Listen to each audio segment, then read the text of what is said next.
இவ்வளவு விஷயங்கள் சொல்றீங்க சாமி. இறைவன்கிட்ட நான் எப்படி வேண்டறது? இறைவன்கிட்ட வேண்டவே கூடாது, இதுதான் பியூட்டியே. அப்படியா? அவன் கோயில போய் வேண்டத்தானே இல்ல, செய்யலாம். நான் என்ன சொல்றேன், நீங்க பிறக்கும் போது எத்தனாவது வருடம் பிறந்தீங்க? 80. 80.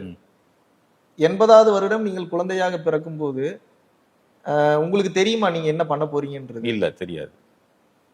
எப்படி பிறந்தேனே தெரியாது. பிறந்தது மட்டும்தான் உங்க வேலை. உங்க அப்பா அம்மா உங்களை நல்லா பாத்துக்கிட்டாங்கல்ல, எப்போ பால் கொடுக்கணும், எப்ப சாப்பாடு கொடுக்கணும், எப்ப ஆல் அவுட் போடணும், எப்ப கதவை சாத்தி வைக்கணும், யாருகிட்ட குழந்தைய கொடுக்கணும், யாருகிட்ட குழந்தைய கொடுக்க கூடாது, என்ன சொல்லி கொடுக்கணும், சளி வந்தா என்ன பண்ணணும், காய்ச்சல் வந்தா என்ன பண்ணணும், அத்தனையும் பாத்துக்கிட்டாங்க. நீங்கள் குழந்தை தன்மையாக இருக்கும்போது அப்பா அம்மா பாத்துக்கிட்டாங்க. இப்ப அறிவு வந்துருச்சு, அதனால உங்களை நீங்க பாத்துக்கிறீங்க.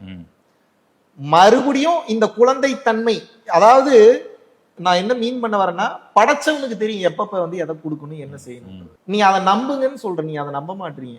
அதாவது மார்பில் பால் குடிக்கக்கூடிய குழந்தைக்கு அந்த சூழ்நிலை ஏற்படுவதற்காக அந்த தாயினுடைய மார்பில் 10 மாதத்துக்கு முன்னாடியே பால் ஊறணும்னு படைக்க தெரியும் அந்த கடவுளுக்கு தெரியாதா உங்களுக்கு அடுத்து என்ன கொடுக்கணும், என்ன கொடுக்கணும். இப்ப பிரச்சனை என்னன்னா, நான் அறிவாளின்னு நினைச்சுக்கிறீங்க, என் அறிவுக்கு மேல ஒரு பெரிய அறிவு இல்லைன்னு நினைச்சுக்கிறீங்க. அதனால நான் தான் பண்றேன்ற திமிரு அகங்காரம் வந்துருது.